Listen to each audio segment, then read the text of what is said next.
Hello, all of you vaingloriously wonderful people. This is the Benefactor BR8, and I'm about to find out if it'll off-road. And my Cherries mask is brought to you today by new Cherry E. Cola. No C. Cola livery. Cherry E. Cola. It might give you diabetes, but it tastes like cherries. Anyway, I don't know, I thought the Cherries mask would go with the car. It may look and sound like it's pouring down rain, but you may notice the rain is actually missing. It was missing for everyone except Sven. Rip. It was pouring on his screen, so he was at a huge disadvantage.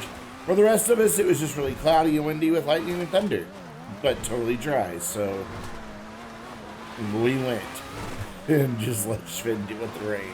Kind of a big sad. I think he said that's the second time that's happened to him where it was raining for him, but no one else. You can hear the wind and the thunder and everything at the very beginning of the video. Oh, kind of went off to the side there, so we're just going to go with that line and get a massive amount of air in an open wheelie. So just like last week, we're kind of venturing into the realm of the ridiculous. Nobody's going to say, hey man, you want to go off-road today? Be like, yeah, sure. Which open wheeler should I bring? No, that's not. Oh God, we're in trouble. No, we're not. Never mind. That's not a conversation anyone's gonna have. But these things actually do really well off-road. I mean, they don't have ground clearance for rock crawling or going through any amount of water. I mean, a puddle would probably kill one of these. But on just dry, climbing up the mountain type stuff, they do really, really well. And it all comes to that massive amount of downforce that they have, so that the back end doesn't really spin around. It's kind of incredible to see. Well, that long boy cannot get around that corner. It's kind of incredible to see these things completely outside of their element, doing really, really well. I mean, look, minute 47, and there's the top of the mountain. That's just kind of nuts. I mean, this is really quick for getting up the mountain. Of course, it also stops dead at the bushes. And not like most cars where they slow down a lot, it stopped. It had to start going again. But we're doing both the open wheelers that came with the latest DLC, whatever it's called, Los Santos Summer Special, Super Duper, whatever, I don't know. It had a really bad and unmemorable name. It was basically, hey, here's the DLC since we couldn't give you the cop one. Because that would be suicide for any company right now to release a cop-themed anything. But we are up the side of the mountain in 2 minutes, 35 seconds. So, will the BR8 off-road? Yeah, by the looks of things, better than the Dubsta. It was doing better than Commander's Dubsta over there at the side. So, hey, that's something. I hear a Windsor. So that means we have to go back down the mountain. And so let's do that. Let's see how it does for a controlled descent. And again, at the time I'm recording this voiceover, we had only recorded the car 2 days ago, but that was 2 days ago. I've slept since then. Oh, good. Hike her down. But I can't really remember what happened. And when I edit these videos, I don't actually like to put the timestamp on and be able to record my voiceover. Oh, hi, Sven. You did that last week, too. That's my car he's doing that in, by the way. I'm in his car. Of course, I returned the favor. Yeah, I knew there was some sort of issue. But those brakes absolutely saved me. And then, yeah, it does that. Just climbs right back up the side like no big deal. I don't own either of the new open wheelers because I'm just kind of over the open wheelers, to be honest. The open wheel races aren't good. In the lobby, the open wheel cars are fun for about 10 minutes. You're like, wow, look, I went around a corner full throttle. Wow, look, I went around another corner full throttle. Oh, look, I went around another corner full throttle. And yeah, I just said another corner full throttle. This car's boring. They just cost too much money, and they don't bring anything new to the game. Incredibly impractical because you can't take a friend with you. It looks like I hit Schmin with it, but I didn't hit Schmin. Lag.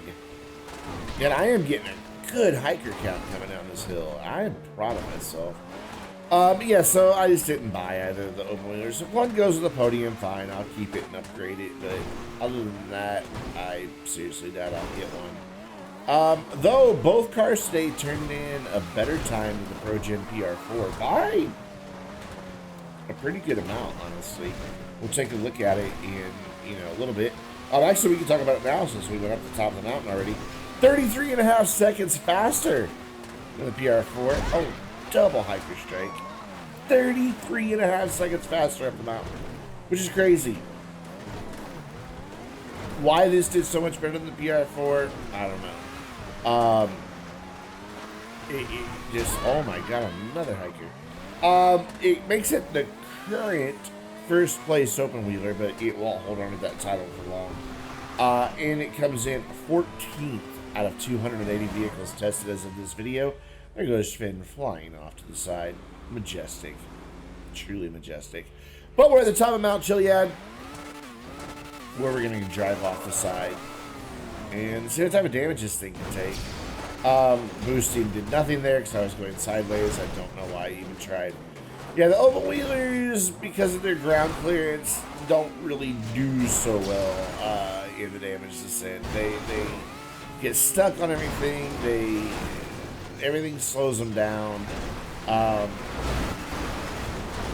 would have been stuck there for a minute if Donkey hadn't come along in his big Windsor. Why he's in a Windsor when we're testing open wheelers, I don't know. Hobo's in a Benefactor.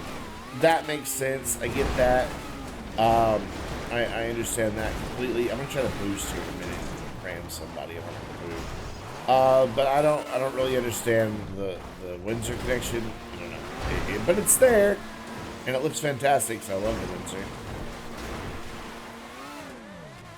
Kind of reversed my way out of that situation, but this thing is all over the place. You can see Schwinn's having the same problem. And what happened here, sounds like I'm not on the throttle, but I was.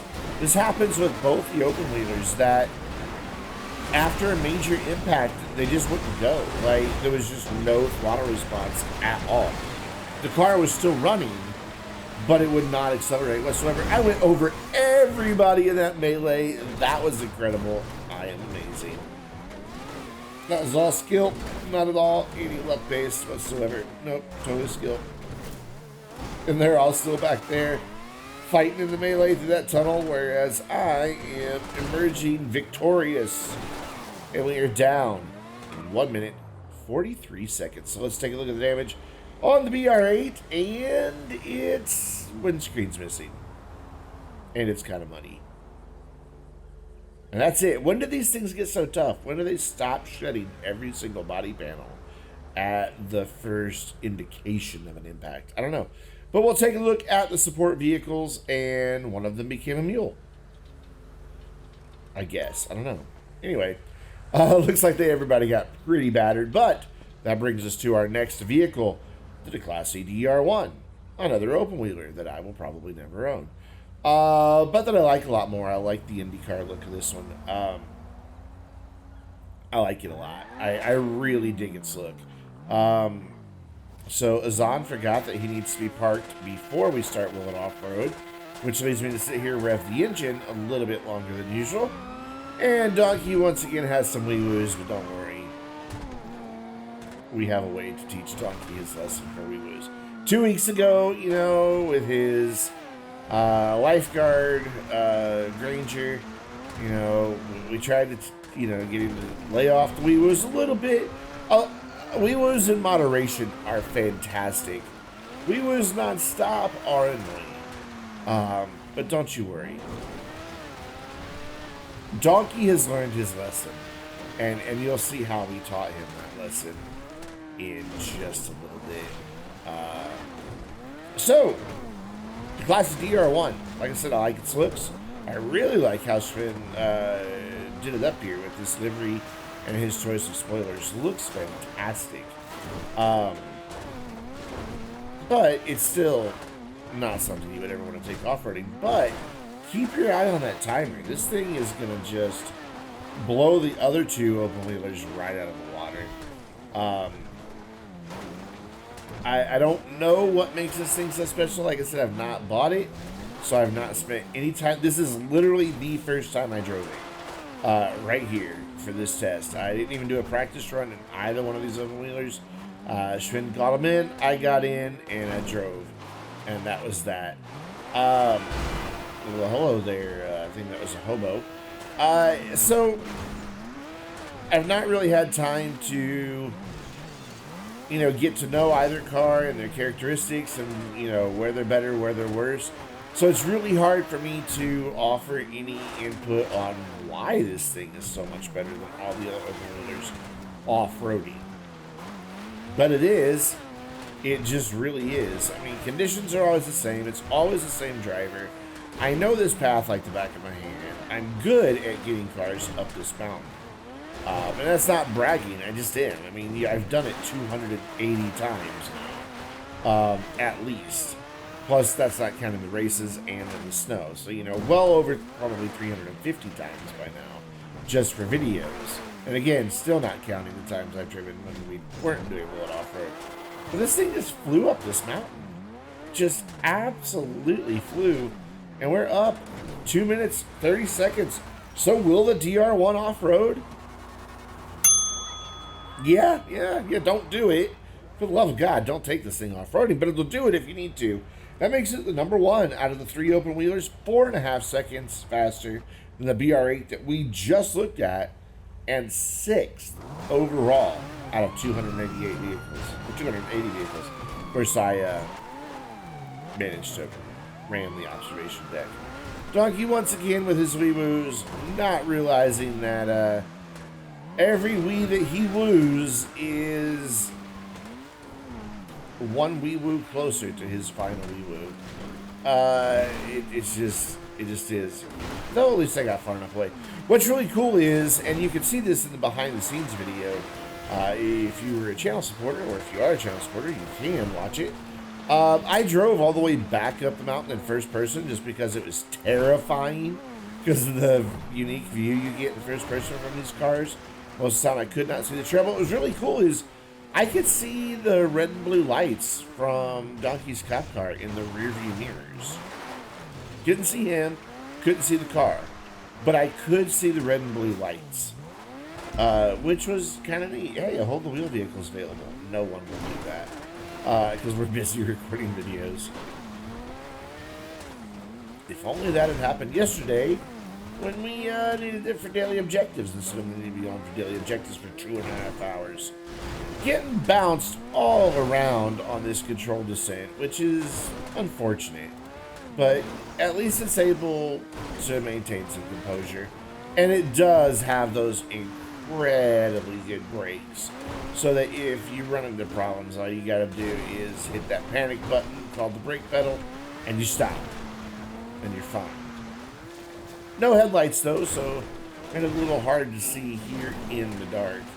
Well, it's not dark, but it's twilight, definitely. No, not the sparkly vampires, the actual time of day twilight. Coming around our last few turns here in the dirt before we head back down into a little tarmac where this thing can really stretch its legs. And it's still doing just fine. It just has a hobo in its way, but, you know, he yielded. And probably slowed down way too much for that corner. Probably could have carried a lot more speed. But we're not racing, we're off-roading. And we are down nearly hit a Sand King, 2 minutes, 20 seconds, and Schwinn completely missed the highway altogether and went down nearly into the ocean with my car. So we're back on top of Mount Chiliad, and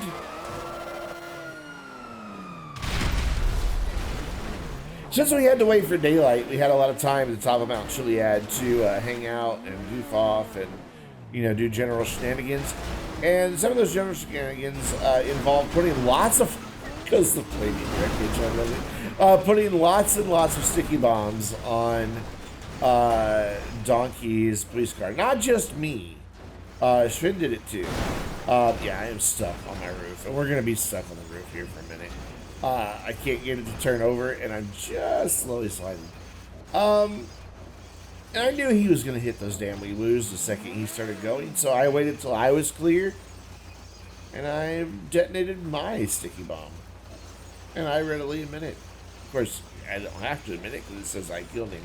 Of course, I do feel bad. Finn was right there by him in my car, no less. But, you know, collateral damage is acceptable. And I think Donkey has learned the lesson. We lose in moderation. We've lost the little arrow bits over the rear, or right in front of the rear wheels there. I tried to boost to knock Commander out of the way. You don't have any speed. That boost is useless. There's what's left of Donkey's cop car. There goes the front spoiler. See, this is the way I remember open wheel cars behaving. Just shedding everybody. And then once again, I was stuck there, unable to accelerate for a minute. I was hitting the throttle. No, it's not a problem with my controller. The car just wouldn't go. It just refused to go. I don't know what, that happens every once in a while. And I don't really know what's at play there. Obviously, it's a mechanic that Rockstar has designed into the games, but it seems like cars can take a pretty big hit and be fine. And then other times, they're not. It's almost, I don't know. It's almost like they get flooded or something and they're about to stall. I can't really figure it out. Tried to clear the wood pile, screwed it up, and I cleared this little wood pile over here. That counts for something, right? Sure it does, Brandon. But we're down at 2 minutes, 13 seconds. Let's take a look at the damage on the DR1. The front and the rear spoilers are gone. The aero trim, as I mentioned, right in front of the rear wheels that guides air down into the vents gone. And of course, I'm out the cost of Sticky Bomb. So there's Hobo knocking his final door off. And we'll take a look at the damage on the support vehicles if Sven and Donkey ever make it to the bottom of the mountain. So yeah, both trucks pretty battered. Donkey and Sven having a fist fight, and now Donkey's flipping me off. Don't worry, I blew everyone up with an RPG right after that. But that's going to do it for this episode of Will It Off-Road. Tune in next week, where we'll be taking a look at the Albany Manana and the Vapid Peyote Customs. So 2 lowriders that we're going to take up and down the mountain. Should be a lot of fun. But until then, let's try that again. But until then, I'm Brandon, reminding you to stay vainglorious.